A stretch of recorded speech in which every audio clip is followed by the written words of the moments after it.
Well, it'll be very helpful if you've got Exodus chapter 16 in front of you. And I trust that it'll become a lot clearer as we read through it. First, let me tell you about a man called Moritz Earhart.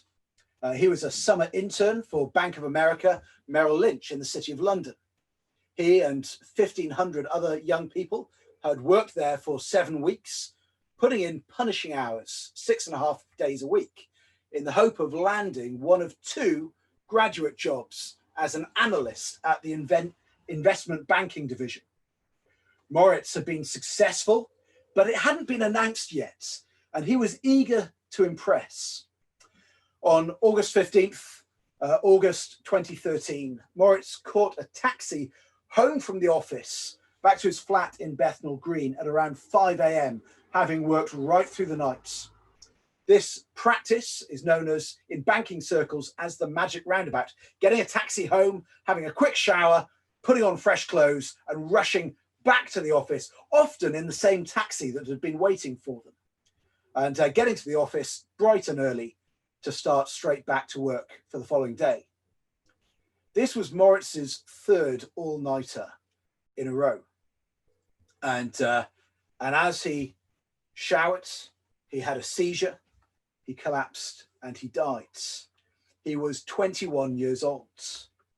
The Japanese have a word for it, karoshi, to sudden early death through overwork. And they found it a major problem in their society and have set up a dedicated helpline.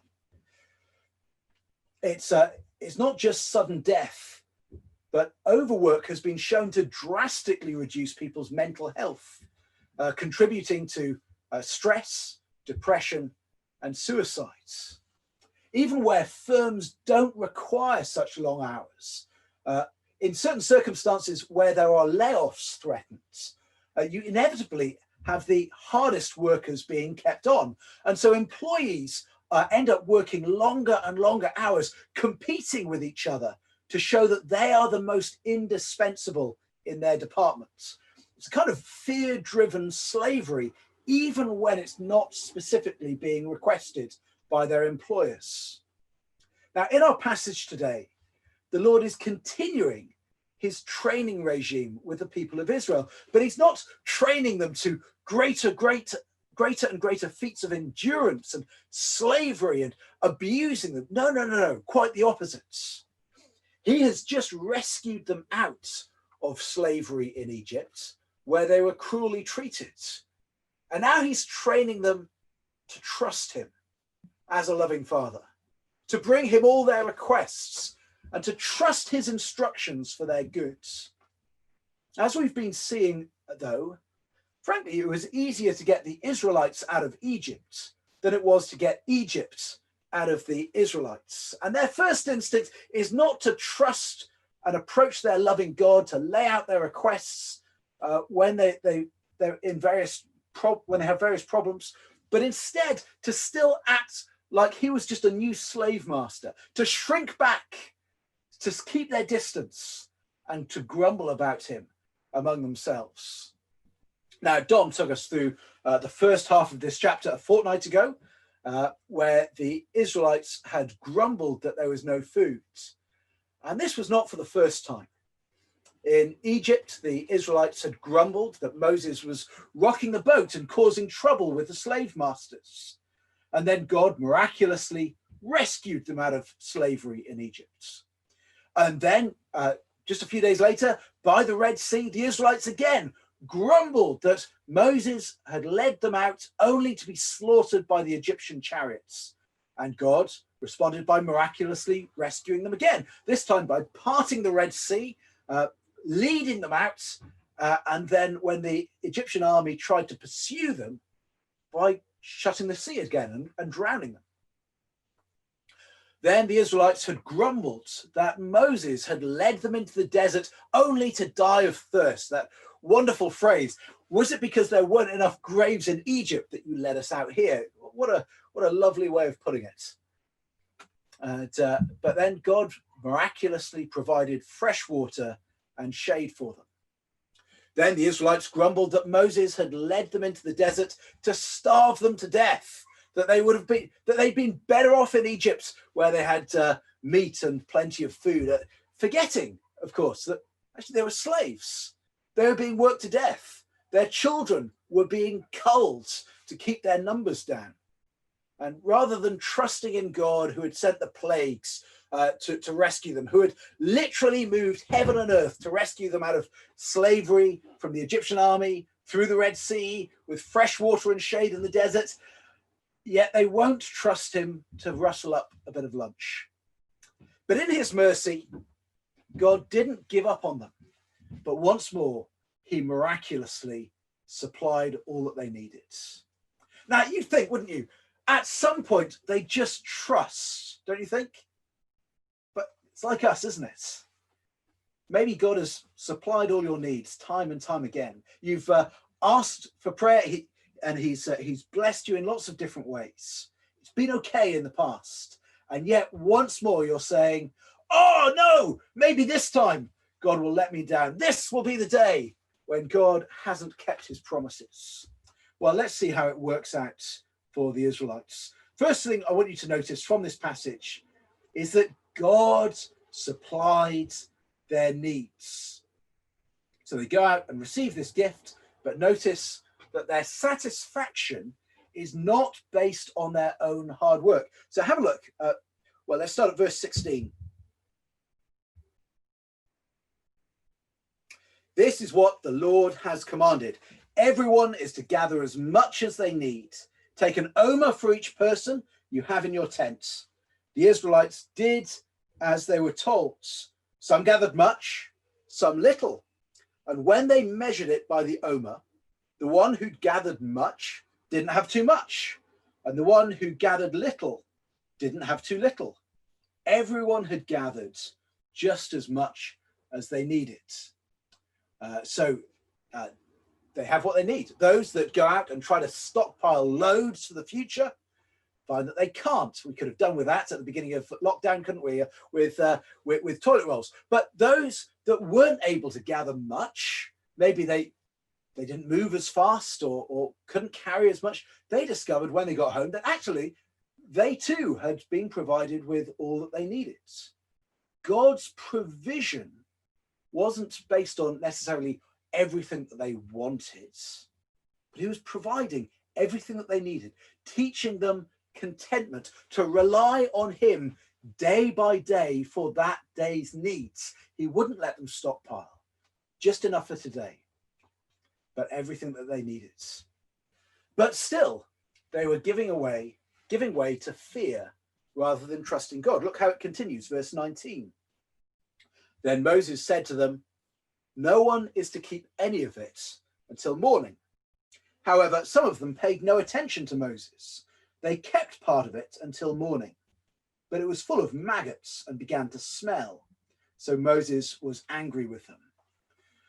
So they had had what they needed, but instead of enjoying it, just tucking into what God had given them and being satisfied with his good provision, they denied themselves in order to ration the food for future days. Just think about this mindset.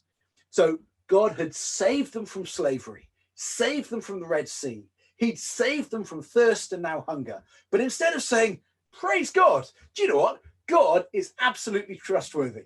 We can rely on him for the future. Instead, they'd said, well, he's kept his promises so far, but we have absolutely no idea if he will look after us tomorrow. We better hoard all this stuff that we've kept. We'll deny ourselves today and we'll hoard this for tomorrow.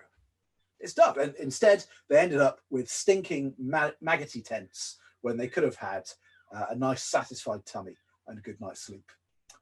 It's the wisdom that Jesus returns to in Matthew chapter 6. He says this, so do not worry, saying, what shall we eat? Or what shall we drink? Or what shall we wear? For the pagans run after all these things, and your heavenly Father knows that you need them. But seek first his kingdom and his righteousness, and all these things will be given to you as well. Therefore, don't worry about tomorrow, for tomorrow will worry about itself. Each day has enough trouble of its own. Just the peace, the joy, the comfort that could have been theirs, that could be ours, if we just trust that God is a loving Father who provides what we need as we obey him. Second thing I want you to notice is that God gave them rest. Have a look at verse 21. Each morning, everyone gathered as much as they needed, and when the sun grew hot, it melted away. On the sixth day, they gathered twice as much, 2 omers for each person. And the leaders of the community came and reported this to Moses. He said to them, "This is what the Lord commanded. Tomorrow is to be a day of Sabbath rest, a holy Sabbath to the Lord. So bake what you want to bake and boil what you want to boil. Save whatever is left and keep it until morning." So they saved it until morning as Moses commanded, and it didn't stink or get maggots in it. "Eat it today," Moses said, "because today is a Sabbath to the Lord. You will not find any of it on the ground today. 6 days you are to gather it, but on the 7th day, the Sabbath, there will not be any." So miraculously, on that one particular day, on the 6th day, suddenly their tents were wonderfully refrigerating, or whatever it was. It was preserved. There was no mold, there was no decay, no maggots. It was good to eat the second day, as fresh as it had been the first. God was giving them rest, saying, look, 1 day out of 7, you can take the day off. Leave your alarm clock. Stay in. Don't go out gathering food the way you need to all the other days. It's a liberating command.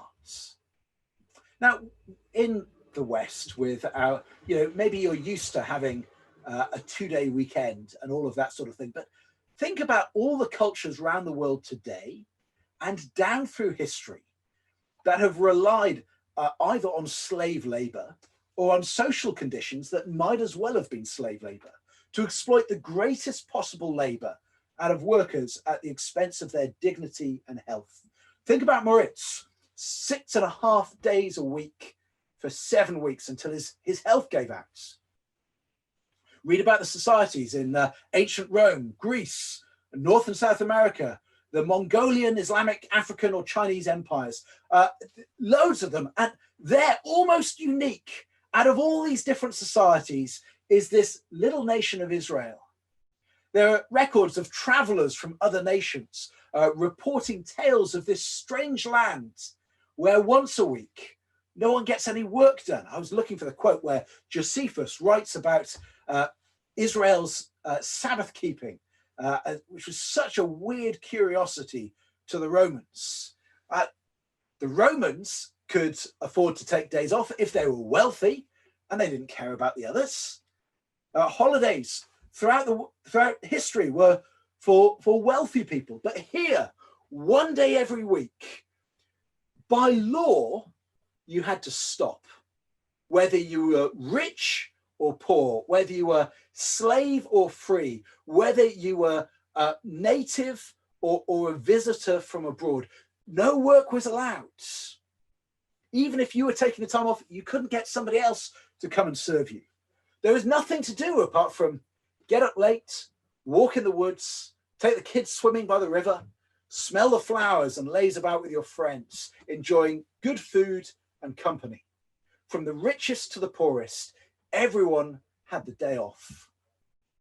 Can you imagine what an enormous blessing this was to Israel, a nation that had known only slavery?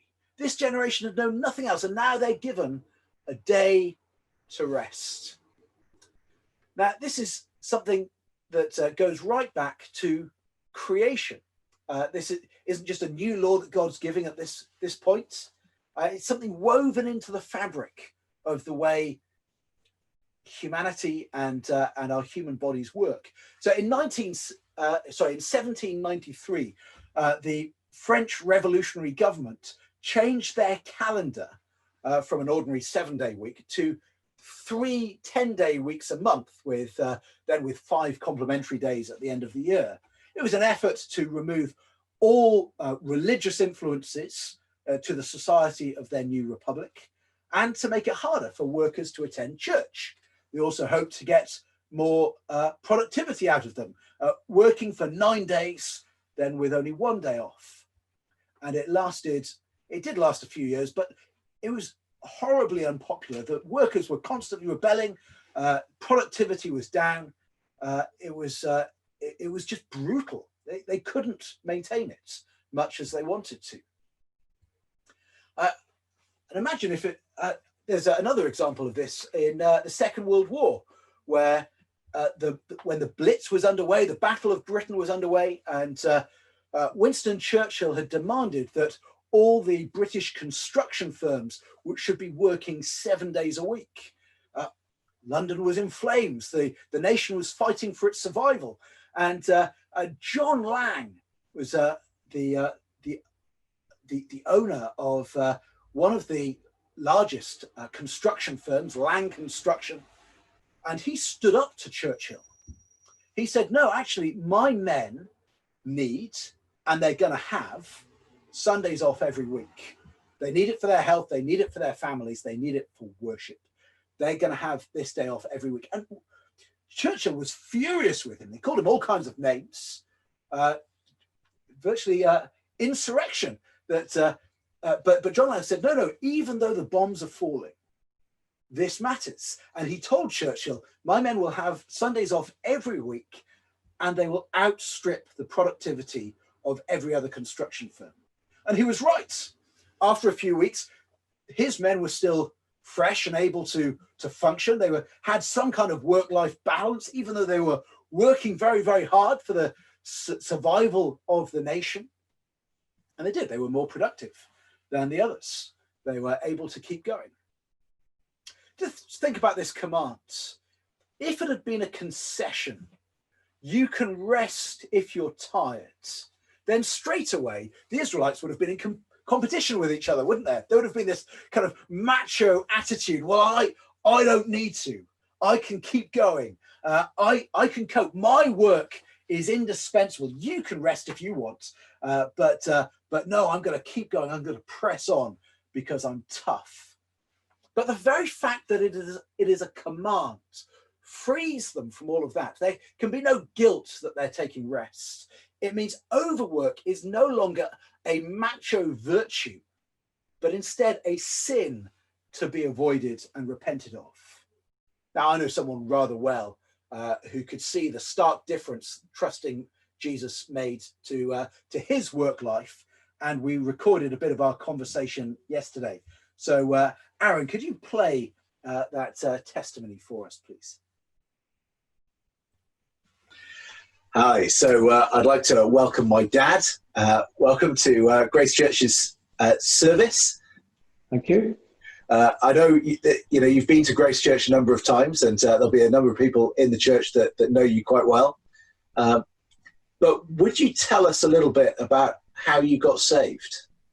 Yes, I was 25. I'd been brought up to go to an evangelical church, but when I went to university, I went my own way and thought I was chasing after the good life, but I realized it was fairly empty. And then I had a year in Malawi with VSO, Voluntary Service Overseas, and I did a lot of thinking, and I met Christians who were Malawians and some of the VSOs. And when I came back, not long after that, I married my girlfriend, and we're still married now. And I've met her. Yes, you have. And there was a hole in my life. Everything was going right. I had a good job. I'd married the girl I loved, had a nice house and so on, but there was something I wasn't satisfied, and I felt guilty about it because I'd just come from a very poor country where I met quite a lot of people who had virtually nothing of this world's goods, and yet they had contentment. So I was feeling pretty guilty. But then I was talking to a colleague in work who wasn't a Christian, and I said I was looking for a church that I could take my parents to when they visited us. And he pointed me in the direction of the Heath Church, which I'd never heard of. We'd only recently moved to Cardiff. But when I went there, it reminded me of the kind of preaching that I had as a boy in my home church. And it was Vernon Hyam preaching the gospel, and I was all ears. And within months, we started going, I think, in October, and before Christmas, I was converted, and so was Rose, my wife. And then the following summer, I had my final MSc exams, and a big change for me, because I worked hard, I was studying hard, but often I would study out of sheer guilt. I had to do it. And but now as a Christian, I look forward to Sunday in a way that I hadn't before. I love to hear, I love to sing God's praises. I love to hear the word being preached. I love the fellowship. And for me, it was a day of rest and a day of worship. And I could be guilt-free. I didn't have to hit the books. I hit the books on the Saturday and worked hard.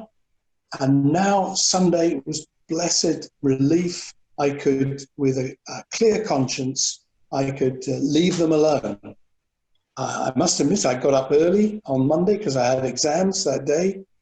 But I can remember going into the exam room and feeling fresh and feeling positive and looking around. There were guys there with bags under their eyes and looking a bit green around the gills. And I just felt great. I knew I'd done what I should do. I'd worshipped the Lord. I hadn't wasted the Sabbath. And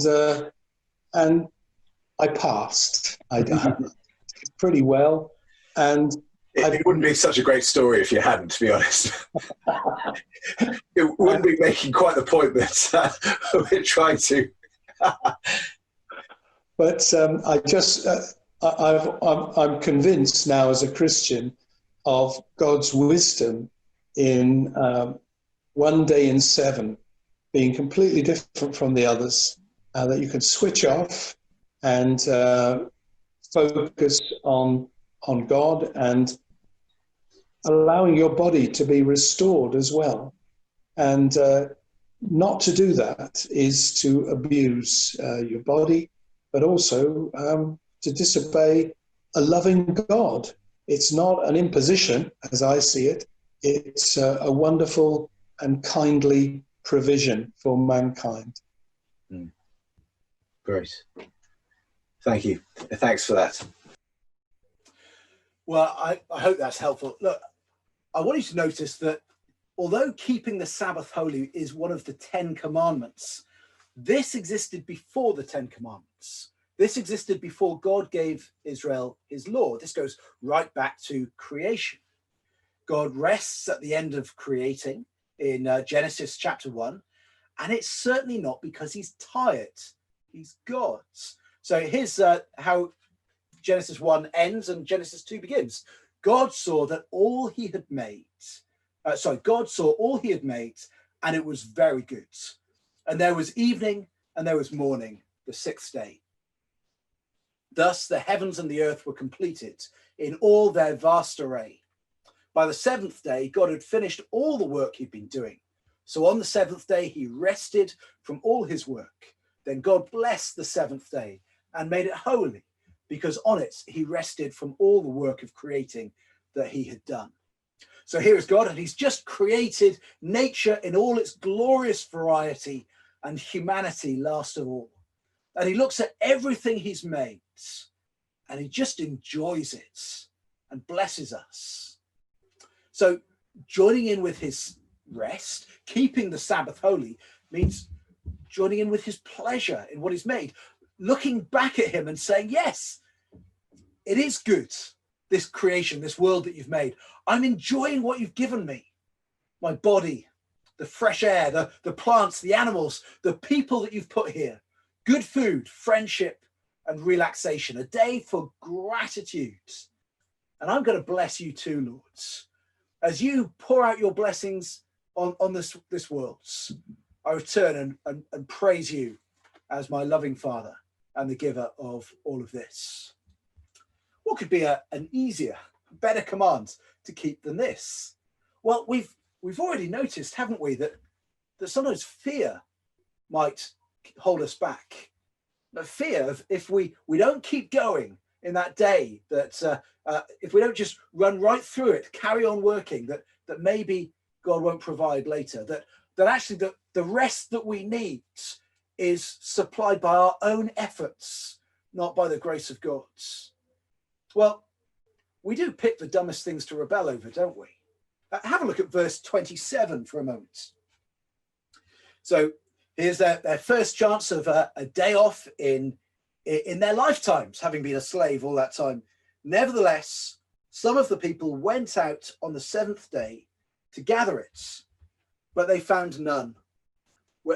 Then the Lord said to Moses, "How long will you refuse to keep my commands and my instructions? Bear in mind that the Lord has given you the Sabbath.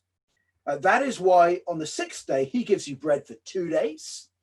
Everyone is to stay where they are on the seventh day. No one is to go out." So the people rested on the seventh day. Again, think about the attitude of heart that produces this action.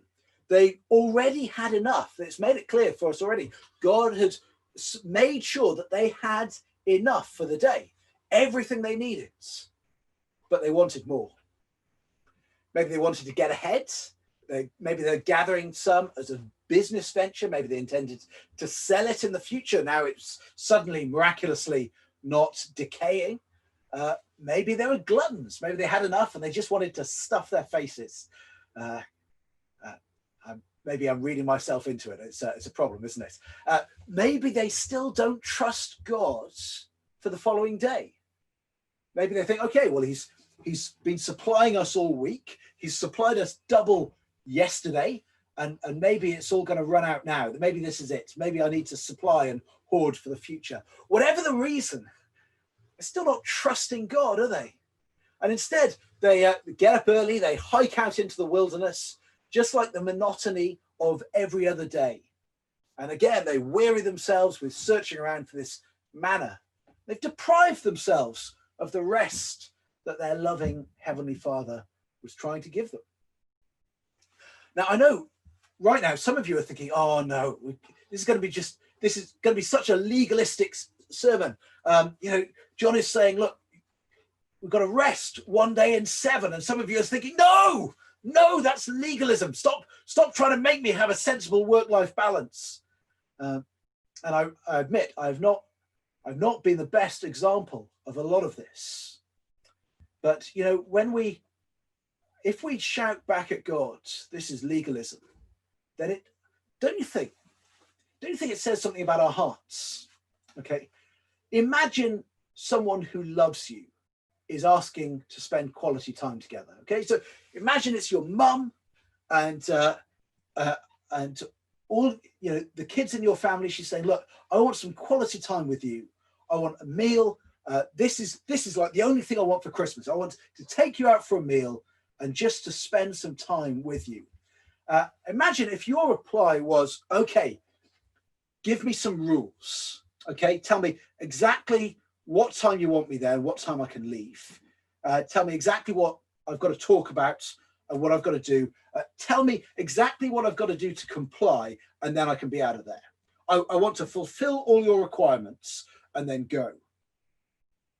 Surely the more rules you ask for this, just the ruder it becomes. It's a time to rest, to relax, and just to enjoy each other's company. And straight away we ask, let's impose a load of rules on it. And when you read the Bible, there's a wonderful lack of rules put in there, particularly as you get into the New Testament. We what we see is just a resting from our labors. 6 days shall you labor and do all your work, and then one day that's just rest and holy for the Lord. And I think that's because a rest for you will look different from a rest for me. If you've spent all week, I know you probably haven't these days, but if you spent all week underground with a pickaxe hacking coal out of the ground by hand, then probably a rest for you is just being outside and having a rest, just sitting down, putting your feet up, resting your weary hands and legs. If you've spent all week maybe as an accountant studying paper and screens, then actually for you, a rest is doing something physical with your body, going for a run, going to the gym, something like that. If you spent, it's probably not, sitting down with a book. If you spent all day doing out in the fields as a farmer or something like that, then probably being indoors and playing a board game with your friends, maybe that's the thing that you've been longing for, a break from the monotony of your routine. It doesn't tell you what we have to do. And we have to admit that in Christian history, very often we've been terrible at telling people what to do when the Bible gives us freedom. So there's a wonderful document called the Westminster Catechism, and most of it is absolutely brilliant. But when it gets onto the Sabbath and it says we should refrain from our recreations to give ourselves to the Lord, you think, no, recreation, a return to Eden, to just resting in the presence of God and enjoying creation is exactly what a Sabbath rest is all about. And so you're free. Enjoy life. Take one day where you just say, look, I'm not going to do any work on that day.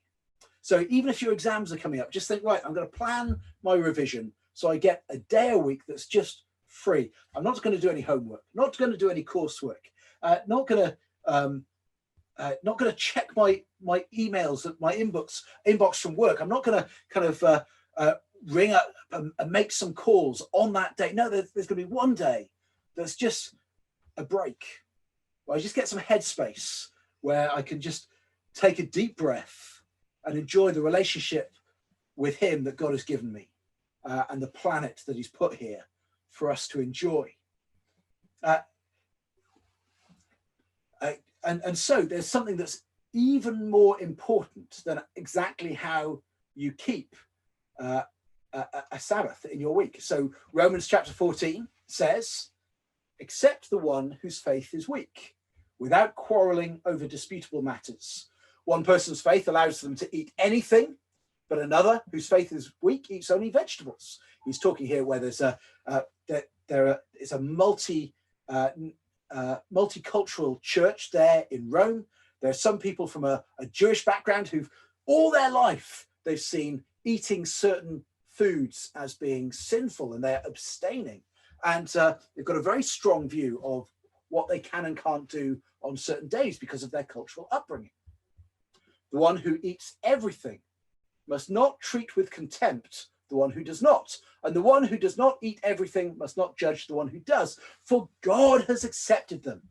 Who are you to judge someone else's servants? To their own master, servants stand or fall, and they will stand, for the Lord is able to make them stand. One person considers one day more sacred than another considers every day alike. Each of them should be fully convinced in their own minds. Whoever regards one day as special does so to the Lord's. Whoever eats meat does so to the Lord's, for they give thanks to God. And whoever abstains does so to the Lord's and gives thanks to God. Similar shorter passage, Colossians 2 verse 16. Therefore, don't let anyone judge you by what you eat or drink, or with regard to a religious festival, a new moon, or a celebration, or a Sabbath day. These are a shadow of the things that were to come.